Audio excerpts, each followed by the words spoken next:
Yeah. Housing items with guild groups, they're all greed. Nobody needing on those unless everybody else has got it, and you can say, hey, I really want that for my house.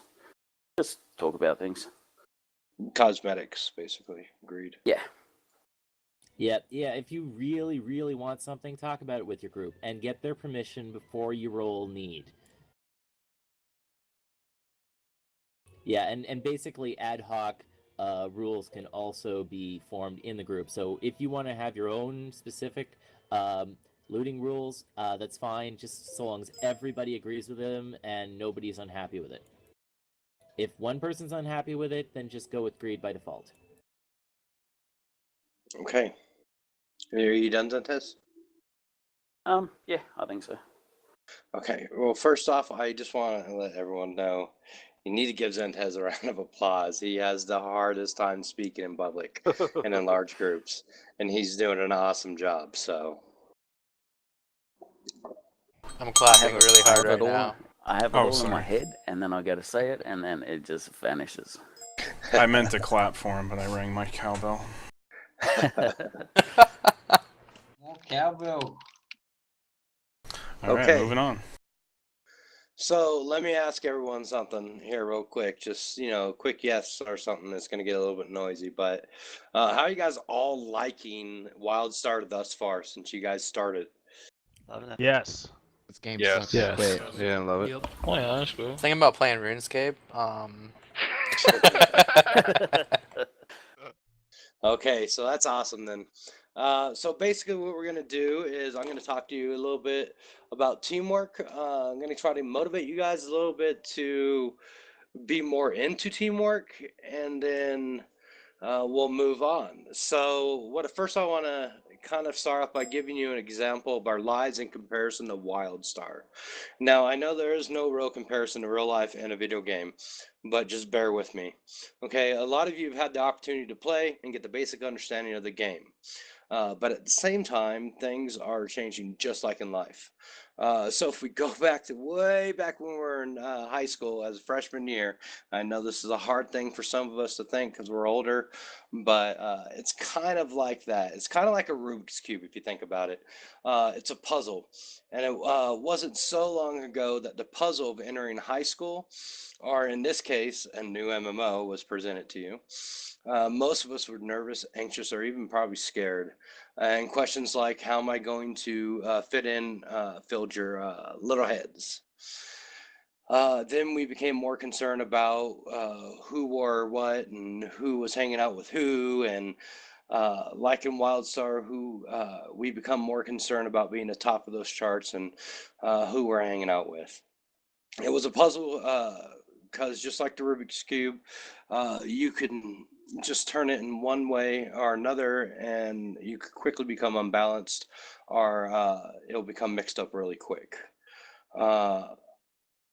So you have to start matching colors, and what is going on and where, like who's dating who, or in WildStar terms, who needs help where. By the freshman year is through, you've solved part of that Rubik's Cube. So there's still a lot of work to be done. You've reached sophomore year, and around level 20, you know what school is about, and in this case, the game. But you still don't know what's really going on. Time flies by, much of a blur between the starter noobs and the high levels know-it-alls. It's all interesting. Time gets lost. We go through trying to make sense of it all. My pants were on fire and not really sure what to do. And then and then in the end, we all wondered where the levels have gone up to 40. But then we realized we somehow managed to solve more of that Rubik's Cube. So now that we reach max level, we are struggling to make things work, and you have a firm grasp of what is going on and what is what. You find that your guildmates are not the people that are just there, but people who want to inspire you and do better and help you achieve your goals. At times, they may be rough or even borderline harsh, but in the end, you struggle to fight and obtain your goal of rating and or war plats or whatever it may be. And when you finally reach that point, it's like solving that Rubik's Cube. Becoming a Vindicator is part of becoming something more than just a group of people. It is solving that proverbial cube together. When someone says something is impossible, they're simply saying they don't have the motivation or dedication to reach that goal. But that doesn't mean you as a Vindicator don't. If you have a dream, you have to protect it. If people can't do something themselves, they want to tell you that you can't do it either. If you want something, go get it, period. When you want to succeed as bad as you want to breathe, you will be successful. If you ever have, if you've ever known someone or if you've ever had asthma, when you have an asthma attack, you struggle and fight to breathe. If you want something, you have to fight to get it. When you have to fight as hard as you want to fight to breathe. And when you fight that hard to be successful, there's nothing that you or we cannot achieve. When you have a group of people that all believe in this ideal,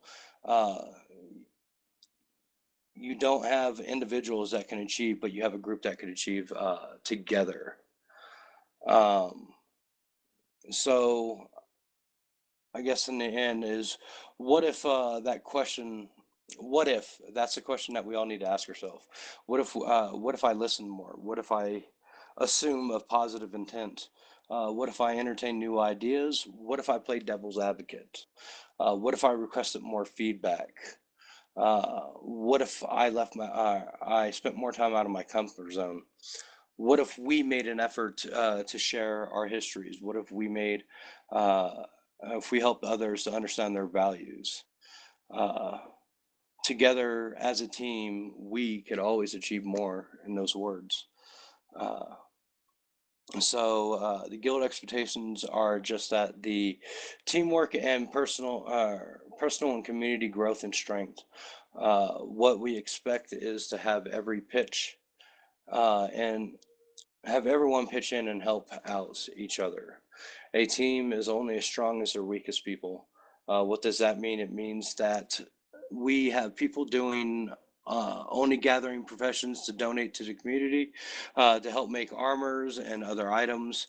You are not required, nor can the community make you give your hard-earned or farm mats over to the guild. Although the community is not expected to help those type of people out either. Because we want to focus on teamwork within the community, we are making it known that communication is a large part of this community. In doing so, we expect all of our members to be in constant communication through the forums, on the game, or even more preferably TeamSpeak, especially during dungeon and raids and PvP. You must be on TeamSpeak. So beyond that, after this meeting is done, let's go out there, get in groups, get our extra XP, our guild influence, those better drops, and have fun, get to know each other, and start working as a team. The more we succeed as a team, the further we'll go as a community. Woo! Woo! Yeah. Woo! All right. Thank you, class valedictorian. So, Right. real quick, Echo's going to talk about add-ons real quick. If you don't have add-ons yet, we all highly recommend you get them. They're really easy. Go ahead. There's a program called Curse, and I'll include a link here in a second. But it makes life so much fucking easier than having to download them each one by one and throw them into a folder. So I would highly suggest it if you want to do add-ons. A lot of people like to be add-on free because they feel it makes the game a little too easy. But there's things in there that just make the game more fun and change things around so that you can edit it and stuff. Like right now, there's no DPS meter, which a lot of people have negative tendencies to DPS meter, which I can understand. But I would still suggest it. Yeah, Galaxy meter. I would still suggest it just because it helps you understand where you stand within the group so that you know how to get better. Because someone else may not be wanting to tell you that, just to be like, hey, your DPS sucks. You know, no, some people don't want to be like that guy, and there's nothing wrong with that. But it's easier for yourself so that you can tell how you're doing. Echo, And your it's DPS sucks. yeah, I know, I'm the worst. Um, and then a couple other add-ons. One that I personally love and spend hours every day using is Galaxy Library. It is a library of every item in the game, so it's really nice if you want to check out costume items or check out items that you just may not be able to get to see. So if you want to check out end game gear, you can actually see it on your character with other gear that you currently have. And there's hundreds of add-ons on there. So like I said, I'll include a link where to download it, and then I'll probably try to find a video of where it shows you how to add a game, because you have to add the game into the application because it's for multiple games. And you can always use that for other games as well. Possible. What? For those new to open world PvP, in this game there is an add-on that will basically protect you, at least give you an idea as to where people are, where you stand as far as population is concerned. It's called the Zone. Been talking about it with a couple people. It basically brings up the location of everyone within 300 meters of you. And for those that are either flagged or that you've fought before, they have a number. That number is displayed in the distance on your screen, so you get an idea as to where that person is. If you're too prone to ganks or whatnot, this add-on will pretty much help you, or at least prepare you to either get away or prepare yourself to initiate on that person. I'll have to check that out. Yeah, I could go over all the add-ons. They're fucking awesome, but just was kind of going over some of the more popular. I mean, you even got BG plates, which is amazing. It changes the whole interface of where your health bar is, and it even shows like the name icon when your weapons get hit out of your hand and Storm Talon. There's so many, but like I said, I'll include a link, and then when you see the video of how to add a game, you can then just hit search and look at the most popular and all that stuff. So yeah. Cool. You already covered the crafting crafter icon wipes. Yeah. If anyone's interested in getting crafter icons, just ask any of the leadership afterwards, after the meeting. We'll talk about that then. So next is guild bank policies and stuff for Tasha. Alright, hey guys, so first of all, with the guild bank, I know we only have one tab up right now, so just, you know, we'll get that fixed as soon as we can, because we know this fills up fast. Try not to add stuff to it unless it's short until we get that second guild bank tab up.